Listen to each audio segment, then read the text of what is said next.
Pessoal, agora a gente vai falar sobre o FEMEA, que é a ferramenta da qualidade que eu mais gosto. E dessa vez eu não estou de sacanagem, porque das outras vezes eu falava que eu mais gostava, que era para você ficar empolgado com as ferramentas da qualidade. Mas essa aqui é top, é o FEMEA, Failure Mode and Defect Analysis. É a sigla FEMEA do inglês. Muitas outras empresas utilizam o FEMEA, muitas vezes mudando o nome, mas é a mesma coisa, né?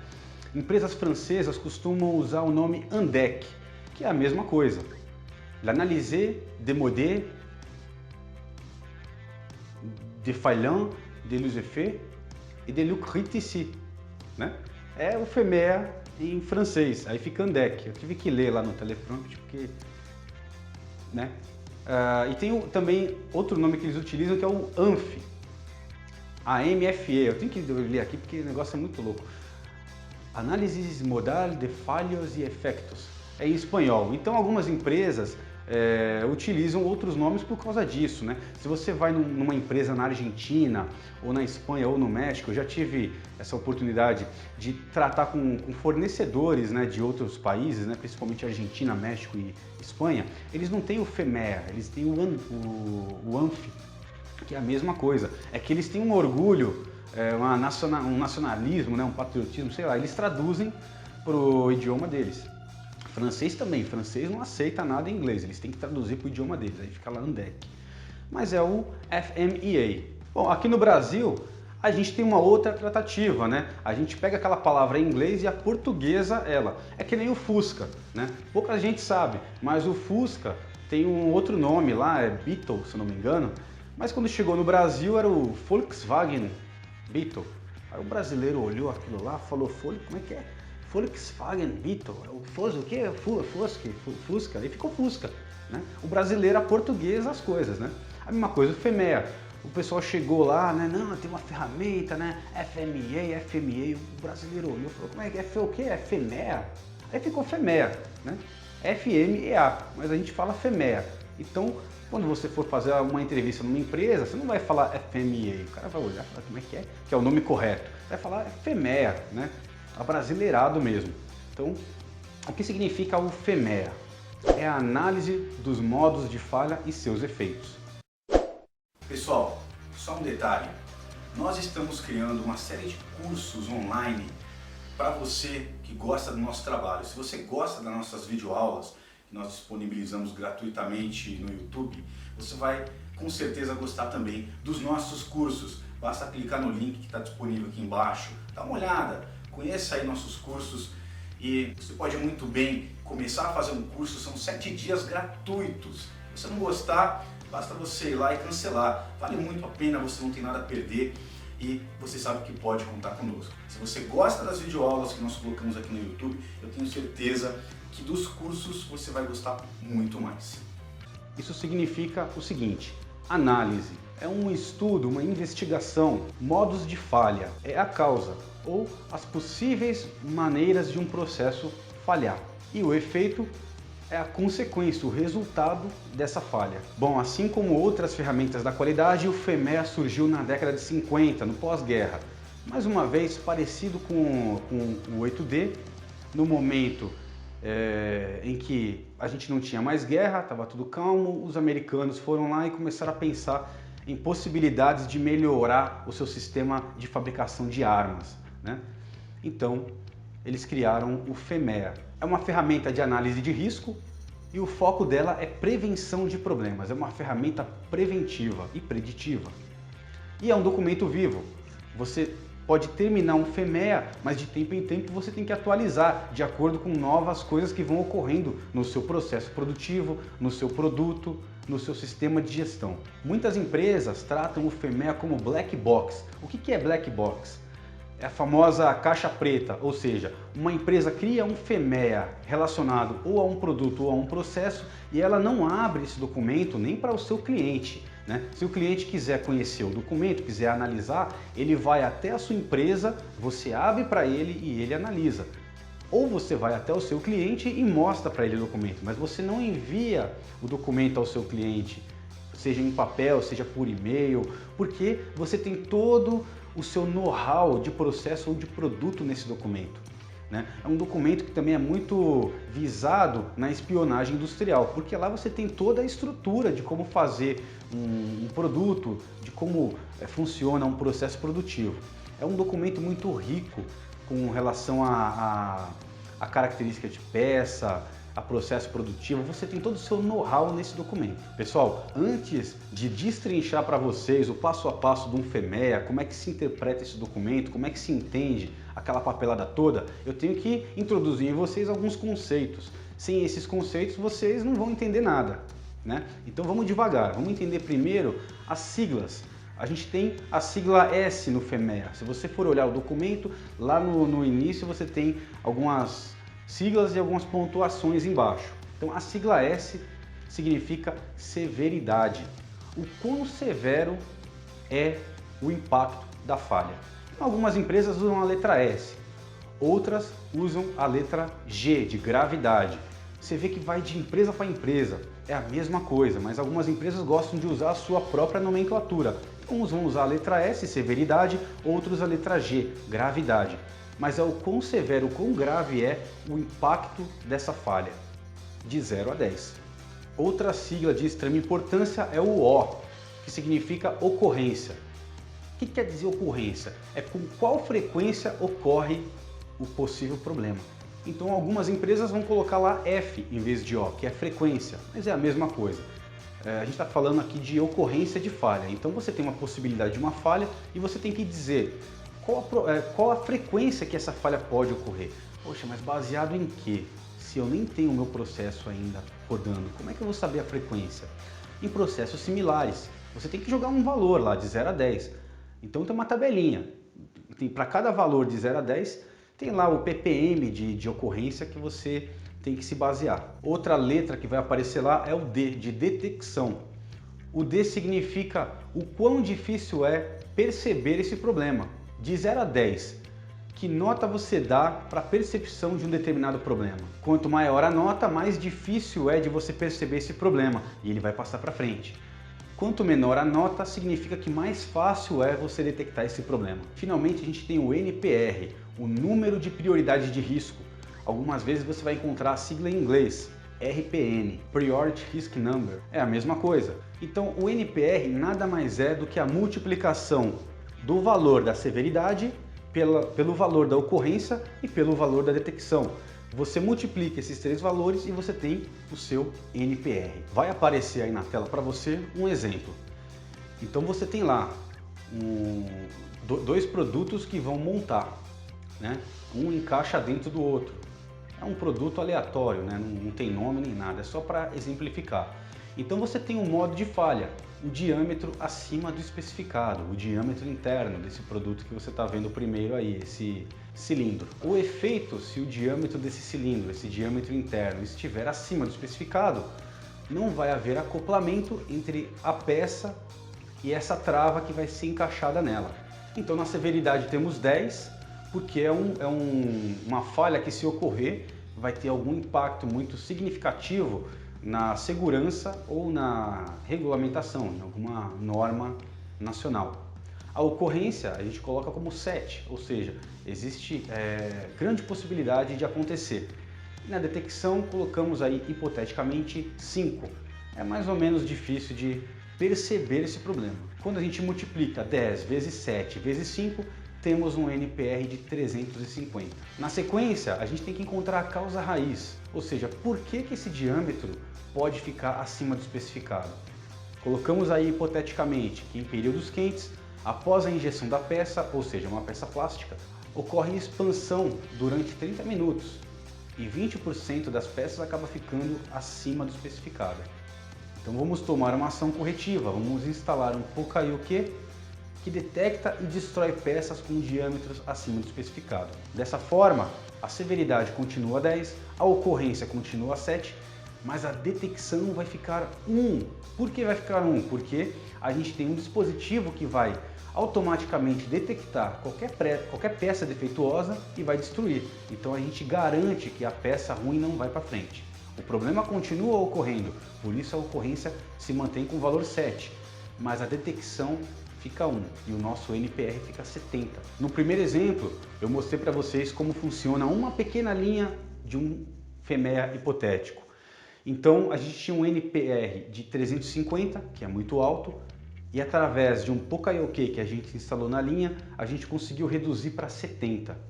Agora vamos para outro exemplo. É a mesma situação, só que agora a gente vai atuar na ocorrência. Dá uma olhada aí na tela. Agora a gente vai atuar na ocorrência, então a severidade permanece 10.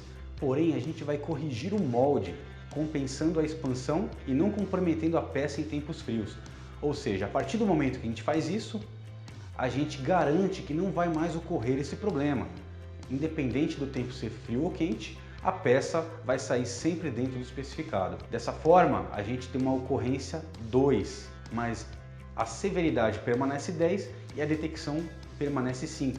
O nosso NPR é 100. E aí eu te pergunto, como a gente vai atuar num caso desse? A gente atua na detecção, onde a gente vai ter um NPR melhor, mais baixo. Quanto mais baixo o NPR, melhor. Ou a gente atua na ocorrência, onde a gente tem um NPR um pouco maior, mas aceitável, só que a gente atua na ocorrência, a gente garante que o problema não vai mais ocorrer. Muita gente se engana quando pensa em optar por um NPR menor.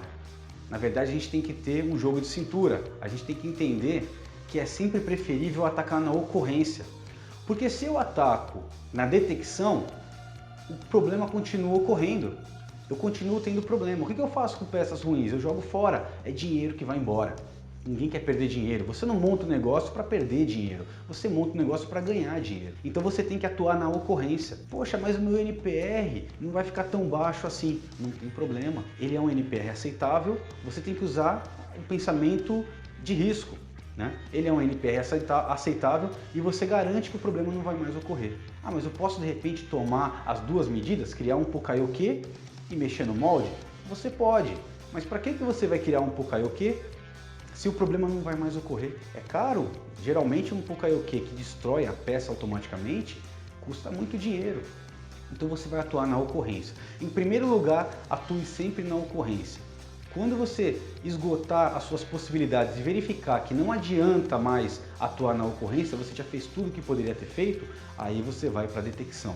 Bom, só para exemplificar, hipoteticamente a gente colocou aqui na tela agora as duas situações em que você mexe no molde, ou seja, você atua na ocorrência, e você mexe também na detecção, ou seja, você cria um Poka-Yoke. Nesse caso, você corrigiu o molde e você instalou um Poka-Yoke.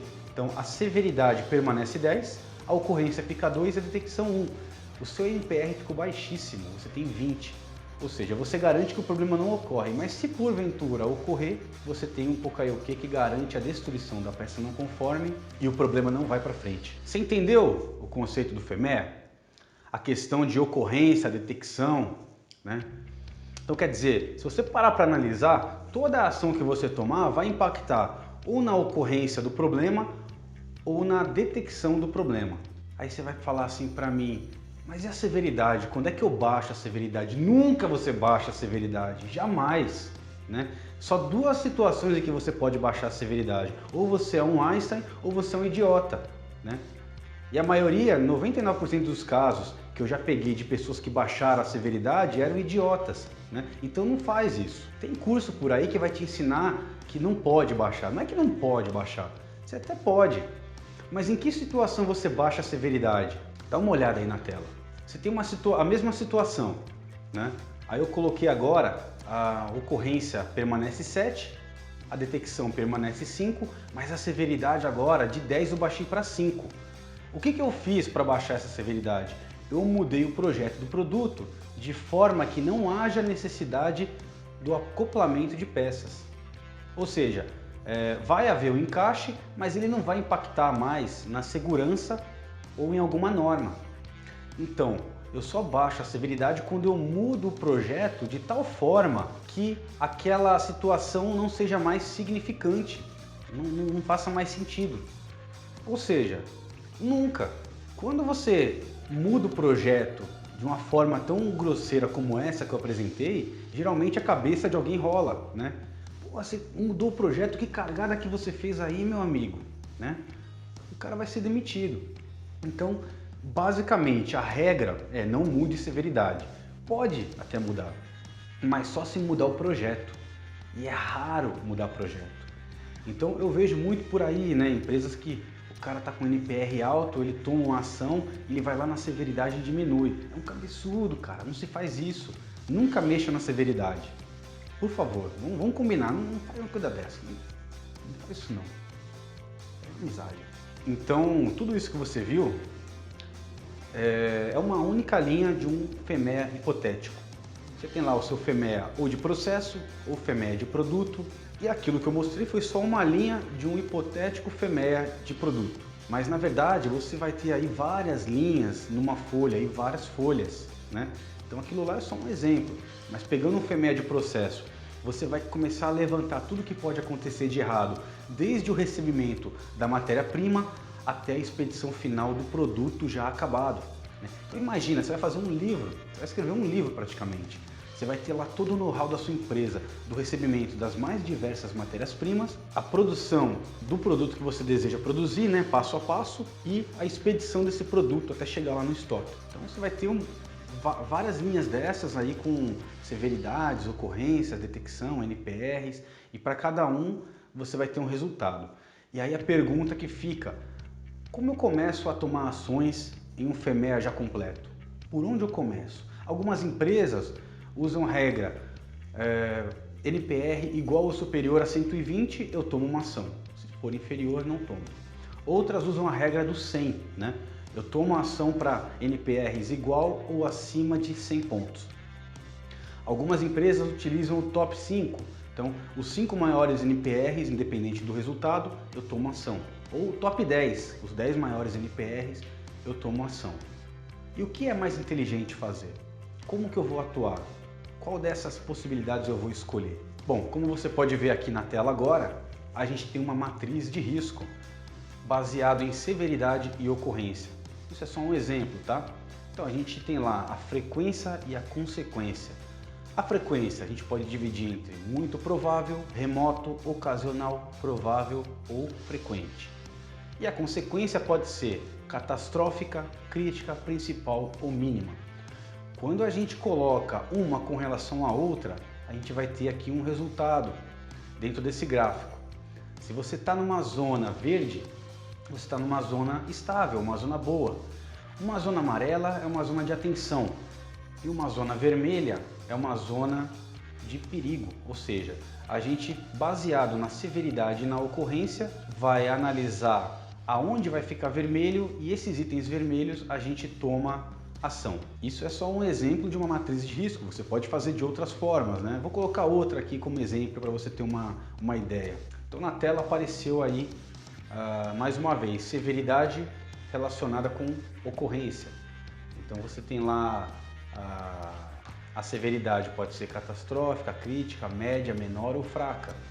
A ocorrência improvável, remoto, ocasional, provável ou frequente.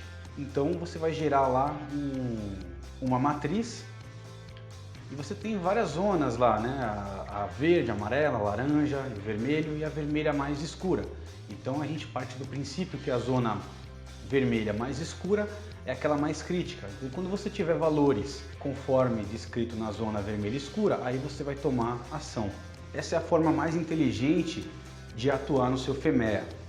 Não é muito inteligente ir só pelo NPR ou ir só na questão do top 5, top 10. O ideal é você sempre vincular a severidade com a ocorrência e deixar um pouco de lado a detecção. Se eu tenho um item cuja detecção é 10, ou seja, um valor alto, mas a severidade é pequena e a ocorrência é moderada, então eu tenho um NPR alto. Agora imagina o contrário, eu tenho um item que é fácil de detectar, porém a severidade é 10 e a ocorrência também é alta. Então eu tenho que dar atenção a esse item, cuja ocorrência e severidade é alta. Por mais que seja fácil de detectar, imagina se eu passo para frente uma peça que pode impactar na segurança ou afetar uma legislação. É muito grave. Então eu tenho que dar atenção para aquilo que a severidade é maior e que tem um alto índice de ocorrência. Você deve estar se perguntando o seguinte: Pô, beleza, eu já entendi o conceito, como é que funciona, mas da onde que eu tiro os valores, né? Eu coloco o que eu quero lá na severidade e na ocorrência, como é que eu sei a pontuação que eu vou colocar de 1 a 10? E na detecção? Não se preocupa com isso, né? Existe uma lógica por trás dos valores, você não vai colocar o que você acha que é correto ou que você acha que é melhor, ou o valor que você vai ver, eu vou colocar esse valor que vai dar um NPR baixo. Não, existem tabelas no manual de FEMEA da IAG, onde você vai verificar, por exemplo, a severidade. Lá no manual da IAG vai estar lá, a severidade 10, você vai colocar quando o risco for um risco de vida, a pessoa vai morrer se a peça estiver fora do especificado e isso pode causar um acidente grave. Eu vou colocar 9 se a pessoa, se o acidente que for causado por causa dessa não conformidade, a pessoa não vai morrer, mas vai perder um braço. Então, enfim, existe toda uma lógica em cima dessa numeração e é tabelado isso. Com relação à detecção, a mesma coisa, existe uma lógica lá de 1 a 10 para detecção. Então, detecção 1 é muito fácil detectar, é quando eu tenho um Pokaioke, que vocês vão ver aí em outra aula. Um Pokaioke que vai destruir a peça. A detecção 2, de repente, eu estou falando aqui, tem que olhar na tabela, eu estou dando uma pairada aqui mais ou menos para você ter uma noção de como funciona essas numerações que você vai colocar, esses valores que você vai colocar na severidade, na ocorrência, na detecção, mas tem que olhar lá nessas tabelinhas, né? Então 2, de repente você tem um Pokaioke que não destrói a peça, mas segrega ela, né, de uma forma automática e por aí vai. Ocorrência, como é que funciona a ocorrência? Na tabela ele vai te pedir ppm, então você tem um produto e tem um ppm de tanto a tanto, pontuação é 10. Se o ppm é menor, é de tanto a tanto, pontuação é 9, por aí vai. Aí você calcula o ppm na sua fábrica, né, para esse tipo de defeito em produtos similares, porque a gente está falando de um produto novo, você não sabe o ppm ainda. Se é um conceito completamente novo e você não tem nem ideia de quanto pode ser o ppm, aí você estipula o pior dos casos. Imagina lá que você vai ter um pior dos casos, até você ter um primeiro tryout dessa peça, e aí você vai, com base nesse tryout, verificar quantas peças saíram ruins e vai mexendo no seu ppm, né? Então, enfim, não se preocupe com a pontuação que você vai colocar, é tabelado, você não vai tirar esse número da sua cabeça. No manual de FEMEA da IAG tem as tabelinhas. Na apostila a gente coloca também no nosso material, então fique tranquilo quanto a isso. Existem vários tipos de FEMEA. Quando eu falo tipo, eu me refiro à aplicação. Os principais são FEMEA de produto e FEMEA de processo, que é o que a gente mais usa na indústria. Mas tem também FEMEA para serviço e FEMEA para sistema. Como eu disse, você tem um processo produtivo de um determinado produto, desde a chegada das matérias-primas para realizar esse produto, até a realização e a expedição desse produto no final, quando ele já está completo, embalado, você vai dividir por etapas. E cada etapa do seu processo, você vai verificar o que pode acontecer de errado e o que você vai fazer para que o erro não aconteça. Então isso é um FEMEA de processo. Você vai avaliar o processo do produto do início ao fim. O que pode acontecer de errado quando chegou a matéria-prima, o que eu tenho que avaliar, aí depois ele vai para a primeira etapa do processo, a segunda, a terceira, enfim, quantas etapas forem necessárias, e depois você tem um produto final, ele vai ser embalado, o que pode dar errado, depois ele vai ser colocado na expedição e aguardar ser levado ao seu cliente. Então o FEMEA de processo é isso, é avaliar em cada etapa o que pode acontecer de errado e o que você vai fazer para mitigar os erros que possam surgir. No FEMEA de produto, a gente vai analisar o produto em si, mas aí a gente não está preocupado com o processo produtivo realizado para fabricar esse produto. Então a gente esquece o processo, a gente vai olhar só o produto e as suas funções, né? Então o foco do FEMEA de produto é a função desse produto e de cada detalhe dele. Então, para que serve esse produto? Qual é a função dele? Tem esse diâmetro aqui. Para que serve esse diâmetro? Qual a função desse diâmetro? Tem essa distância. Qual é a função? Enfim, independente do produto que a gente está falando, a gente tem que entender a função de cada detalhe do produto e a função do produto em si. E em cima de cada uma dessas funções é que a gente vai observar e entender o que pode dar errado para que ele não atenda essa função e o que a gente vai fazer para que esse problema não ocorra. Então, se a gente falar, por exemplo, de um ventilador, a função do ventilador é refrigerar o ambiente, é arejar o ambiente, então ele tem que girar, né? Então o que pode dar errado? Ele pode falhar. Então você também tem características lá que quando ele vai girar as hélices, se dependendo da medida ela não estiver dentro do especificado, na hora que ele girar vai causar ruído, vai causar barulho. Então tem a função também de algumas características de não causar ruído. Cada função do produto tem que ser avaliada e tem que ser entendido o que pode acontecer de errado dentro dessa função e o que a gente vai fazer para que esse erro não ocorra. Um outro tipo de FMEA é o FMEA de sistema, em que a gente considera um conjunto de produtos que vão ter uma interligação.